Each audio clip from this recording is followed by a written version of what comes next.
Okay, Aquarius, mga dapat yung malaman mula sa mga tao, pumanaw na dito sa mundo, na mahal kayo nung sila ay buhay pa. Okay? Para sa inyong bagong journey ng buhay. Okay, sa mga Aquarius, na nag-i-start sa buhay, at pinipilit na mabago ang kanilang buhay, o maging okay ang kanilang buhay sa kasalukuyan, papunta sa future. Kayo man ay single, o may asawa na, o nahiwalay na sa asawa. Okay? Aquarius, ito ang message sa mahalaga na galing sa inyong mga mahal sa buhay na pumanaw na at mahal na mahal kayo kahit sila ay nandoon nasa kabilang mundo. Okay. At iniisip pa rin kayo, pinapantayan ng hindi nyo alam. Aquarius, thank you. Nandito ang gratitude. Aquarius, life is one big continuous circle of giving and receiving energy. Be thankful for who and what is your life, instead of complaining about what you don't have.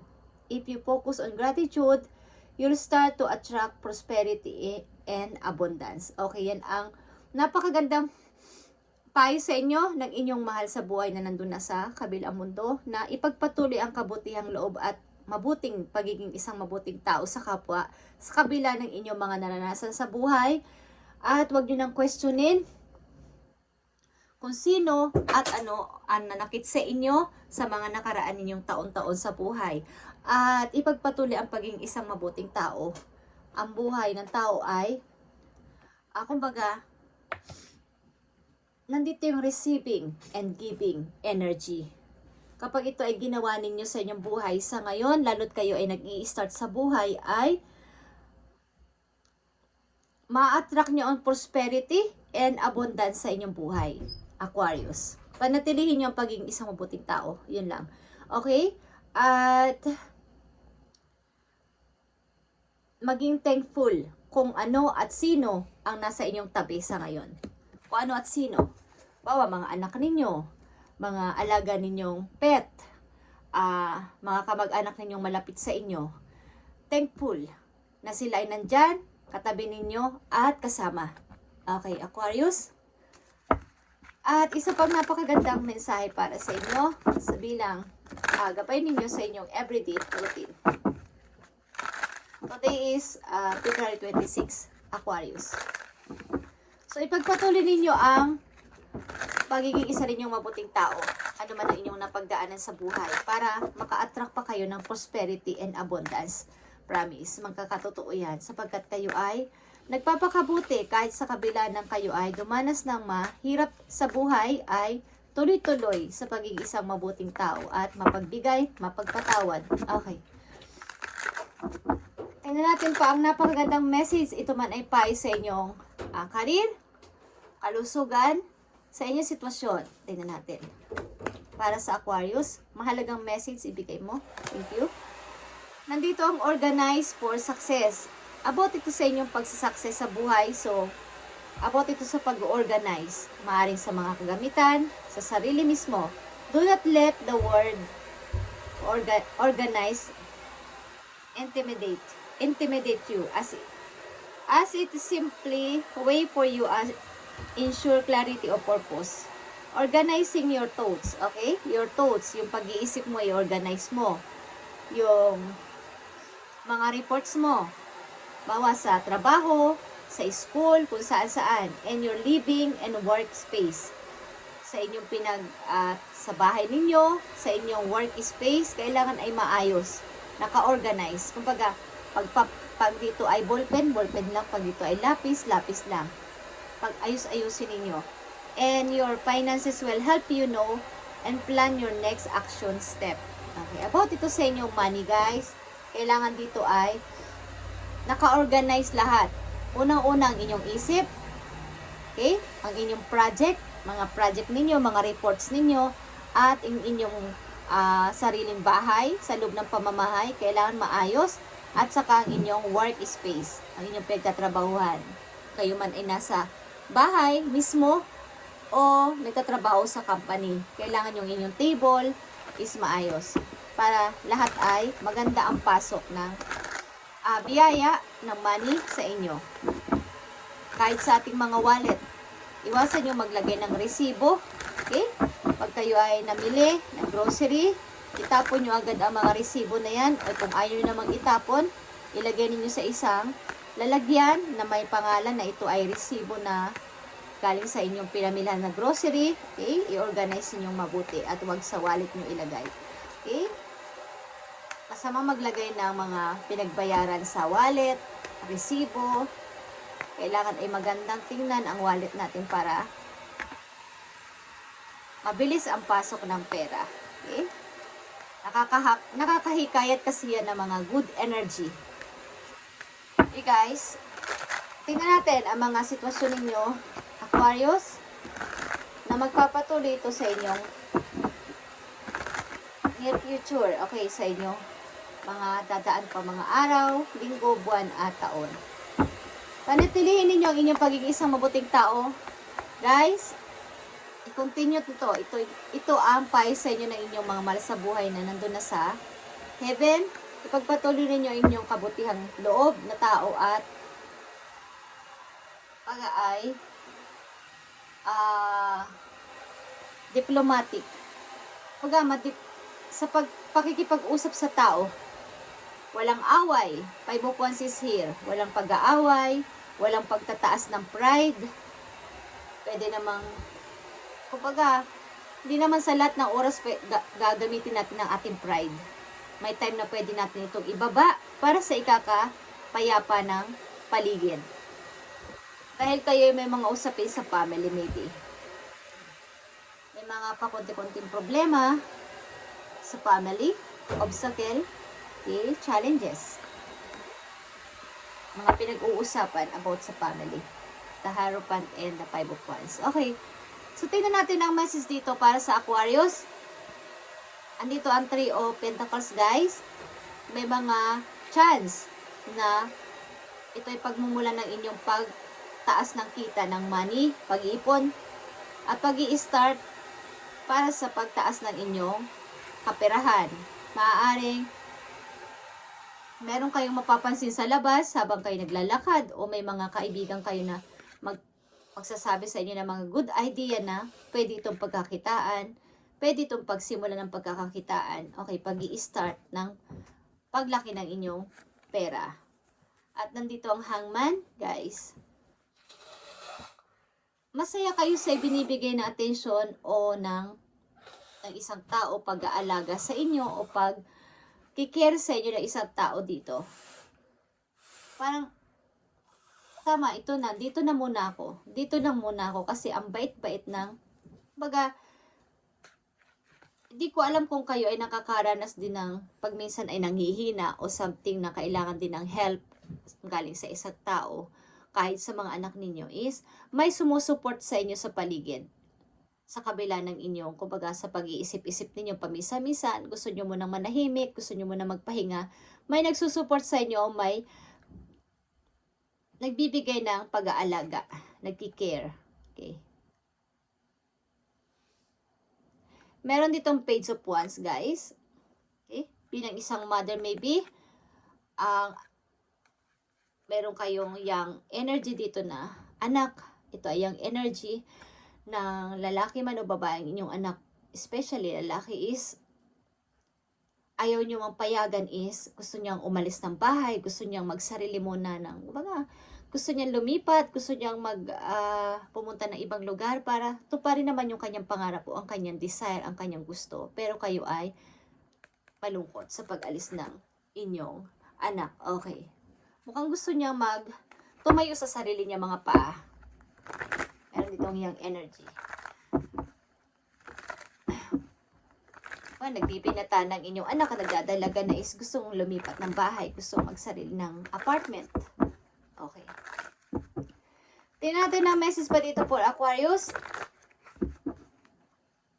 At para ito sa inyong pag-i-start sa buhay, sa mga Aquarius na nagpapatuloy sa buhay, ay ito inyong message. Bigay mo ang tamang message for Aquarius para sa kanilang gabay at guide dito. Okay. Pinapanatili ninyong balanse ang lahat sa inyong buhay. Ano mang klase ito? Okay. Like I said, King of Cups is here. Ito ay Scorpio energy. But ito, kung ito ay ikaw as a King of Cups, meron kang unconditional love at meron kang pagkakaintindi sa emosyon ng bawat tao sa paligid mo. Iniintindi mo lahat at kalmado ka sa any situation sa iyong paligid. Hindi ka nagsasalita ng masakit, something na dinadaan mo to sa pagmamanifest, dinadaan mo to sa pagpipray, at dinadaan mo to sa kalmadong pagkikipag-usap. Okay. Nandito ang 8 of Wands, guys. Okay? Something message is here. Ito ay direct message. At, yeah, mukhang ikaw ay masaya. Masaya kayo sa family ninyo at ito yung inyong pinapangarap na pamilya. Kumbaga, ito na yon. Ito yung family na dito ako masaya. Ito yung family na naabot ko na. Okay? Ito yung family na pangarap ko. Hindi ko alam kung kayo ay nasa edad na, but ito yung family na hinahangad mo na mayroon ka sariling tahanan na matatawag. Okay. Tingnan natin ang inyo pa mga message, Aquarius.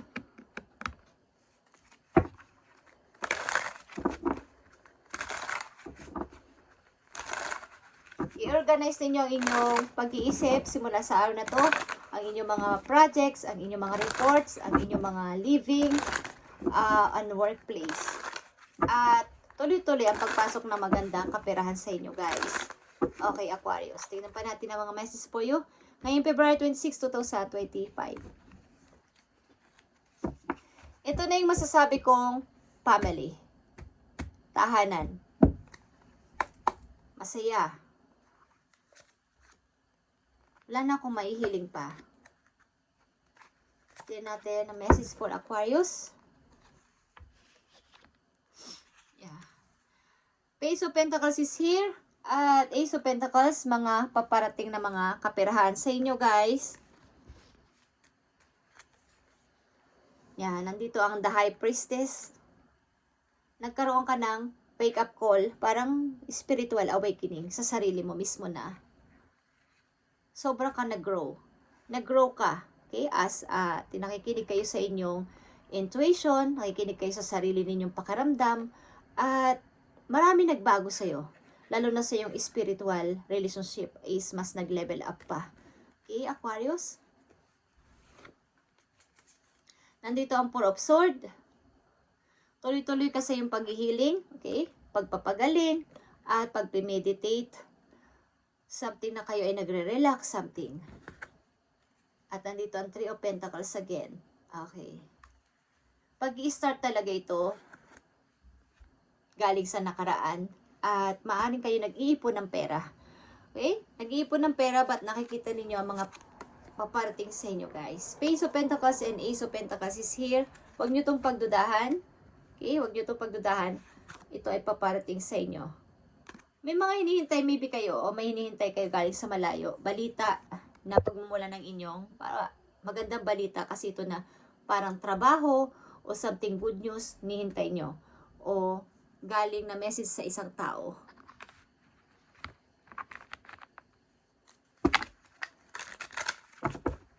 Hindi ko alam kung kayo nag-a-apply. Okay. At maghihintay kayo ng good news.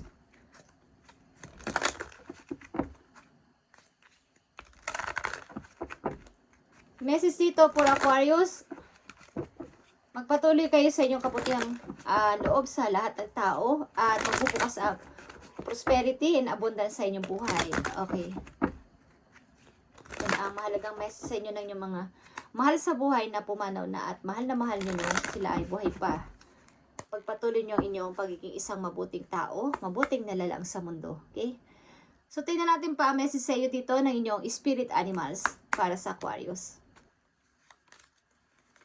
Nandito ang kangaroo. Okay, guys? Kangaroo cycle. A 9-month cycle is at play. Okay? 9 month cycle is at play. Your current project will take 9 months to mature and benefit you. Para itong pagbubuntis, 9 months is, di ba pag 9 months na, manganganak na. Ibig sabihin yung inyong papasimulang project o something pinaplanong negosyo ay magbubunga na. Something na may benefit ito para sa iyo, commit fully to it. You have all the strength and stamina you need. Kaya nandito ang Four of Swords. Kailangan nyo ng stamina, kailangan nyo magpalakas para dito, dahil kayo ay may bubuuin project, mayroon kayong i-start na negosyo maybe, at ito ay paparating sa inyo ay big money. Ace of Pentacles is here, okay, Aquarius, and as long as you move forward and not backward, as long na ikaw ay nagmo-move forward at hindi nagba-backward, okay, so wag na kayong mag-backward, okay guys. Nakikita nyo ang kangaroo dito. Kahit saan siya magpunta, kasama niya yung anak niya dito sa kanyang parang pocket or bulsa. Okay? Katulad ninyo, kahit sa kayo pumunta, kasama ninyo ang inyong anak o mahal nyo sa buhay na mahalaga sa inyo. Hindi nyo iniiwan kahit kayo busy. Okay? At ito ay about din sa pagbubuntis. Ang 9-month cycle. Okay? Ang ibig sabihin nito, maaaring may binubuo kayong plano. After 9 months, ito ay ilalunch ko o ibubukas ko. Okay? At maaaring by September, guys, or 9 months. Ngayon ay February, March, April, May, June, July, August, September, October, November, September, October, November. Bandang dyan is maganda mag-start na negosyo para sa inyo, Aquarius. At ito ay gaganda. Okay? Kung mag-i-start na kayo ngayon, maaaring after 9 months, magbo-boom ang inyong negosyo. Okay, Ace of Pentacles is here. Okay, guys? At may mga tao makikipag-collab sa inyo dito about dito sa gagawin ninyo. Okay? Something na ang inyong nasa isip na negosyo ay ituloy-tuloy ninyo. Makinig kayo sa inyong intuition like this. The Empress is here sapagkat kayo ay binibigyan ng knowledge ni God. Unlimited itong ideas para sa inyo. Makinig kayo sa inyong kaba, kutob at nararamdaman simula sa araw na to. Thank you and God bless, Aquarius, at ipagpatuloy niyo ang pagpo-forward, not backward. At kayo ay magtatagumpay, promise. Thank you and God bless.